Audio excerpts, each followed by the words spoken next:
Bir daha hoş gelmişsiniz. Allah'ın kulu olmak. Ne var bu Allah'ın kulu olmakta, kölesi olmakta? Ne maraqlı, ne intellektual bir şey olabilir burada.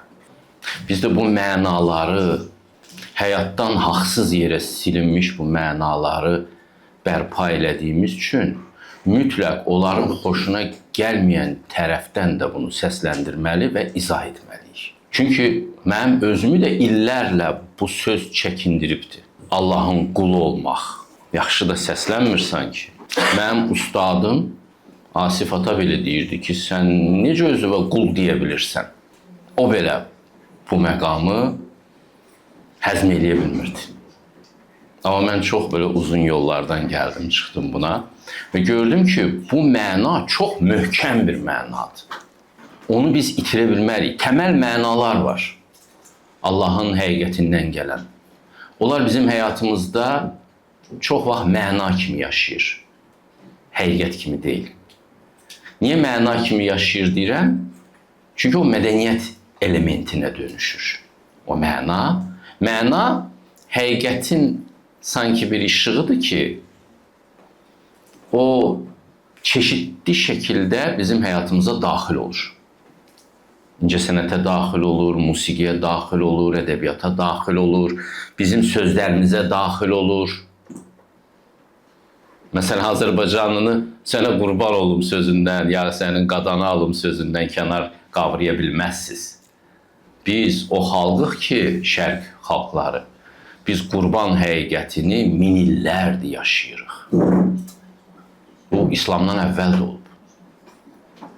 Qurban həqiqəti, qurban mənası yaşamırsa, insan böyüyə bilməz. Və qulluq mənası da çox möhkəm bir mənadır. O, yaşamayacaqsa insan ola bilməyəcək. Mən bunu indi 200-2 kimi bilirəm. Və bu, hər yerdə deyilibdir. O Quranda ayə var, sənə elə bir şey demirik ki, başqa peyğəmbərlərə başqa bir şey deyək. Bunu araşdırın. Bunu bir çox adamlar görürəm ki, əhəmiyyətsiz ayə sayırlar. Araşdırmırlar. Quran deyir ki, sənə elə bir şey demirik ki, başqalarına başqa bir şey deyək. Bu, heç sizdə maraq yaratmadı mı? Gidək görək başqaları nə deyib? Sevgimiz elə bu qədərmiş. Və ya məsələn deyəndə ki, biz orucu bütün xalqlara demişik, bütün dinlərə demişik. Oxumusunuz da o ayəni. Heç maraqlandınız, hara deyib, harda deyib. Sevginizin gücü yoxdur. Amma bu araşdırmaya Allah özü bizi sövq eləyir. Fikir verirsiniz, Quran boyu Allah deyir ki, mənim mənalarımı mən sizə deyirəm ki, inanın. İnansaz gücünüz çox artacaq. İnansaz çox güclü şəxsiyyət olacaqsınız. Daha şübhələr əlinizə, ayağınıza dolaşmayacaq. Siz bunu həmən həyata keçirib faydasını görəcəksiniz. Şübhələrlə uğraşmayacaqsınız. Sizin zamanınızı almayacaq şübhələr. Amma Allah eyni zamanda deyir ki, mən başa düşürəm, bu çətindir. Tədqiqatsız da inanmaq olmur. Ona görə araşdırın deyir. Baxın, bax sizdən əvvəl yaşayanlara baxın, başqa sivilizasiyalara baxın. Görün nə tökdülər aşlarına, nə çıxdı qaşıqlarına. Araşdırın və bununla güclü olsun sizin mənəviyyatınız. İdrakınız bununla güclü olsun. Bilsin ki, mən bunu bilirəm. Bu başqa cür işləmir. Və bu həqiqətən məsələn mənə çox güc verdi. Mən başa düşdüm ki, o Səməd Vurğunun şeirindəki kimi, hansı yana, hangi yana, hey uçsam da yuvam sənsən, elim, gülüm, obam sənsən. Ha yana getsəm, Çinə də getsəm, Hindistana da getsəm, nə bilim, yaxın şərqə də getsəm, Amerikaya da getsəm, Allahın həqiqəti birdir. Və o zaman insanların ürəklərinə endirilibdir. Kim istəyibsə, kim Allaha sarı gedibsə, Allah onun ürəyinə depoluyub bu həqiqətləri. Allah belə Allahdır. İstəyənə verir. Bu qul mənasına gəlirəm. Tamamən unudulmuş bir məna imiş, amma ondan kənarda da biz insan yetişdirə bilməliymiş. Sənin mahiyyətin sənin qulluğundadır. Sənin qulluğun yoxdursa, sən yoxsan. Siz təsəvvür edin ki, ata evə çox maaş gətirən, Allah ona güc verib, güclü bir varlıq bütün resurslarını kefinə xərcləsin. Olur da belə şey, az görmürük. Gedir qumara xərcləyir, gedir narkotikə xərcləyir, gedir dostları ilə yeyib içməyə xərcləyir, uşağının ayaqqabısı yoxdur. Ki, nə deyərsiniz belə atıya? Şərəfsiz deyərsiniz də. Öz borcunu unudub, öz vəzifəsini unudub, özü üçün yaşayır. O şərəfsizdir. Özü üçün yaşayan ana, o da şərəfsizdir. Yoxdur mu elələri var. Siz elə bilirsiniz ki, özü üçün yaşayan uşaq şərəfli olacaq, o da şərəfsiz olacaq. Özü üçün yaşayan uşaq şərəfsizdir. İndi uşaqlara deyən yoxdur ki, sən özün üçün yaşayanmazsan. Əksinə, hər yerdən coachlar, nə bilim, psixologlar ordusu çıxıb deyir ki, özün üçün yaşa, özünü sev. Da o Dədə Qorqudun o sözünü indikilər heç anlamaz ki. Deyir, sən sağ ol, atam sağ olsun, bir mənim kimi oğul tapılmaz mı olar? Özünü fəda eləyir anasının namusu üzərinə. İndikilər bunu heç bunun fəlsəfəsini başa düşməzlər. Onlar bilmirlər ki, bu çox möhkəm bir mənadır. Sən oğulluq mənasını itirsən, yaşaya bilməzsən. Bütün mənalardan imtina edirlər. Hardakı qulluq var, hardakı əziyyət var. Yox, mən özüm üçün yaşayayım. Sən özün üçün yaşamağa başlayınca görsən ki, heç özüvə də yaramırsan. Heç kimə də yaramırsan. Dəyərin də düşür. Qulluğun yoxdursa, dəyərin yoxdur bu göy altında sən. Ona görə baxın, insanlar hamısı qulluq içindədirlər. Ya valideyndilər, ya evladdılar, ya müəllimdilər. İnsanı yük gücləndirir, məsuliyyət gücləndirir. Bir çoxları başladı yazmağa. Bəs axı pis atadır, mən niyə yaxşı oğul olum ona, yaxşı qız olum ona? Zalimdir. Bəs vəziyyət necə düzələcək? Sənin atan mənə yazmayıb, sən yazmısın. Demək, sən özünü daha ağıllı sayırsın. Sən özünü ağıllı sayırsansa, daha çox yük götürəcəksən. Yükün çoxsu səndə o, sən düzəldəcəksən vəziyyəti. O, valideynlik məsuliyyətini anlamır ki, ola bilir belə şey. Sən evladlığı anla. O, valideynliyinə qüsursuz xidmət eləyə bilmir, sən evladlığa qüsursuz xidmət elə. Görün, vəziyyət necə transformasiya olacaq. Əvvəla sən başlayacaqsan insan kimi qidalanmağa. Sənin şəxsiyyətinin gücü artacaq. Qətrə-qətrə, qram-qram böyüyəcək. Və sən o qədər iqtidarlı bir şəxsiyyət olacaqsan ki, sən ailədəki vəziyyəti transformasiya eləyəcəksən, müalicə eləyəcəksən. Valideynlərin də valideynliyini oyadacaqsan. Valideynin valideynliyini oyatmağın başqa yolu yoxdur, yaxşı evlad olmaqdan başqa. Ərin ərliyini, kişiliyini oyatmağın başqa yolu yoxdur, yaxşı qadın olmaqdan başqa. Bəli, onu aslan yerinə qoyacaqsın. Bəlkə aslan səviyyəsində deyil. Bəlkə pişik rolu oynayır indi özü. Amma sən onu aslan kimi görəcəksən, o vaxta qədər ki, o oyansın. Birdən oyanmadı, sən uduzacaqsan. Birdən o oyanmadı ömrünün axırına qədər. Sən də elə onu aslan yerinə qoydun, sən uduzacaqsan, sən şərəfli qadın olacaqsın. Bir güzgüyə bax. Mənəviyyatın güzgüsündə bax. Əgər bu sənə şərəfli, gözəl görünmürsə, sən körsən. Yaxşı evladsan, valideynim də anlamadı bunu. Sən anlayırsan. Sən anlayırsansa bu işin peşmanlığı yoxdur. Həqiqət elə bir yerə qoyur ki, həqiqətdə sübut axtarmırlar. Bəzən mənə yazırlar, zaman da yoxdur, deyirlər ki, müəllim bir əsərimi göndərim, bunu oxuyun, bunu bir fikrinizi bildirin, mən də filosof olacağım falan. Deyirəm, valla zamanım yoxdur. Sən elə çatdıqlarını yaşlarına de. Bir də sənə bir şey deyim, sən həqiqətə çatanda sənə sübut lazım olmayacaq. Sən müşkül müəllim kimlərini axtarıb məni təsdiq eləyin deyə istəməyəcəksən. Həqiqətin belə bir xüsusiyyəti var. Həqqi bilən bilir ki, mən zənn-i gümanə sığmazam. O sənin ürəyində olur. Sən bilirsən ki, bu həqiqət, bilirsən necə bilirsən? Dalğa-dalğa qəlbivə gözəllik yayılır. Dalğa-dalğa, səndən də kənara çıxır. Sən bilirsən ki, bu gözəldir. Bilirsiniz niyə həqiqətin təbliğatı da zəifdir? Həqiqətə çatandan sonra təbliğ edə bilərsən onu. Və o, sevincin təbliği olur, müjdənin təbliği olur. Qədimdə müqəddəs kitabların adı müjdə olardı. Ged onları müjdələ. Sənə heç bir sevinç gəlib çatmayıb bu həqiqətdən. Sən bunu intellektual kir kimi yığmısan, yaddaşı var, o birlərə səpələyirsən. Başa düşməyəndə də hirslənirsən. Başa düşmədilər məni. Yaxşılıq elədim, anlamadılar. Sən anlayırsan. Sən anlayırsansa üzün niyə gülmür? Sən şikayət edirsən. Demək, sən də anlamırsan. Həqiqət sənə də çatmayıb. Amma kimdənsə başlamalıdır bu düzəlmə. Ölkədə işıqlı adamlardan başlayır düzəlmə. Evdə işıqlı evladdan başlayır. Bəlkə də ən çox əziləndən başlayır. Kim çox özünü əzilmiş hiss edirsə, onun qəlbi yaralıdırsa, o tapmalıdır həqiqəti. Əzən axtarmır həqiqəti. Əzən daha çox əzilir əslində, fərqində deyil. Amma həqiqəti axtaran əzilən olur.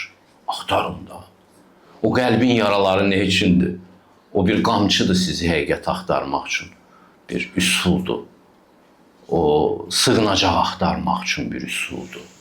Allah da daim edir ki, məndən başqa sığınacaq tapın. Məni sığınacaq kimi axtarın. Məni dərman kimi axtarın. Ona görə o acılar hamısı heç birisi təsadüfi deyil. Sənə bu talih verilibdir. Bişir onu. Başqasının talihine həsəd aparma. Heç boylanma da. Adamlar öz talihlərini yaşamırlar. Özgə talihlərini yaşayırlar. Halbuki sən ancaq öz talihini transformasiya edib onu qızıla çatdıra bilər. Nağılçılar gəlirdi, çox dahiyanə nağılçı vardı, Anderson. Çirkin ördək balası haqqında nağıl yazdı. Tanırsınız yəqin. Sən quşusansa, sən çirkin ördək balası olacaqsın. Sən ancaq gözəl quşu ola bilərsən. Nə olsan çirkini olacaqsan, özündə ölsən sən. Ancaq öz həyatını yaşayıb parlada bilərsən. Heç də həsəd aparma. Hamı zəngin olmaq istəyir. Halbuki zənginlik də qulluğun bir formasıdır. Allah zənginə resurs verir ki, Quranda açıq deyir bunu. O başqalarını işlətsin. İşlətsin, onlar onun yanından ruzi aparsınlar. Eyni zamanda Allah kiməsə zənginlik verir ki, onun əli ilə öz mərhəmətini ona sarı yönələn bəndələrinə çatdırsın. Sən Allahın əlisin. Verən əli. O halda o səni işə götürür. Sənə resurs göndərir. Adamlar hamısı zəngin olmaq istəyir ki, pul vannasında çimsinlər. Adamlar bunun üçün də hədəfin itirilməsi budur da, qulluğun itirilməsi budur da. Elm ona görə verilmir ki, sən diplom alasan, öyünəsən. Mən professoram, mən akademikəm. Yox, dosentəm. Elm verilir ki, əgər sən alimsənsə, sən o elmin işığı ilə yaxşı işlər görəsən və həzz alasın. Sənin qulluğun olmalıdır. Sən qulluq eləyəsən. Allahın dili olasın. Onlar isə diplomu öz xeyirlərində işlətmək istəyirlər. O da qəribə fenomendir. Hər kəs, süpürgəçi belə. Allaha gedən yolları təmizləmək üçün mövcuddur. Sadəcə zibildən təmizləmir.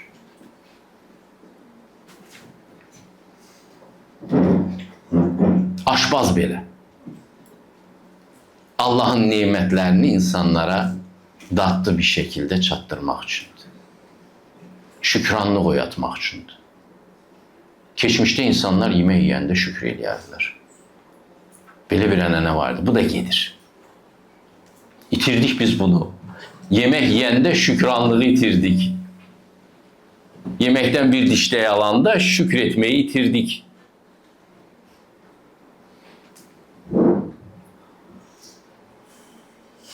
Halbuki çox-çox şükür eləyəndə bəlkə sənin ölü qəlbin oyanardı.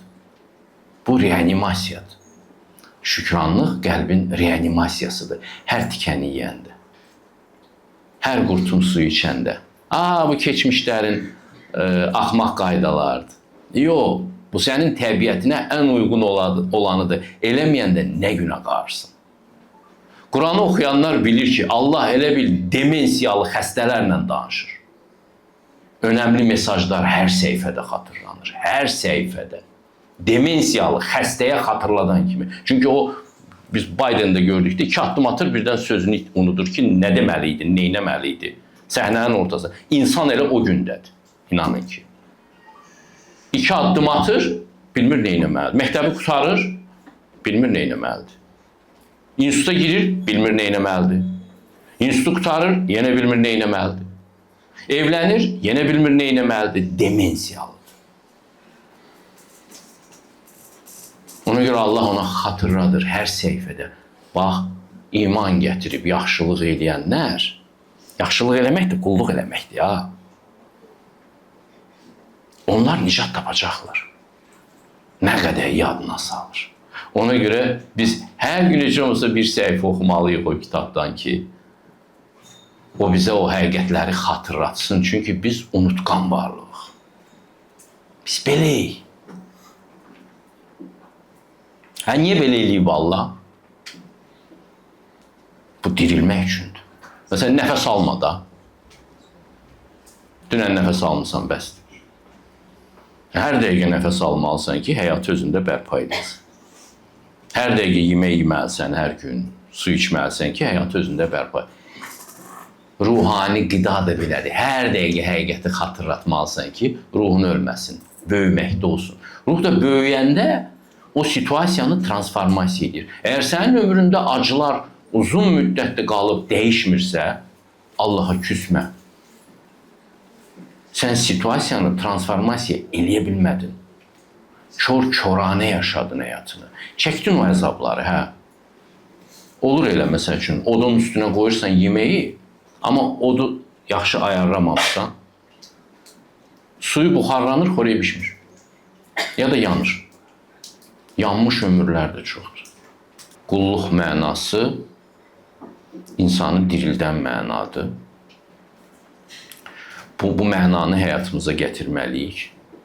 Allahı oxumaq lazımdır ki, o bu dünyanı niyə belə yaradıb? Niyə bizi fərqli yaradıb? Fərqli istedadlarla, fərqli qabiliyyətlərlə, fərqli durumlarla,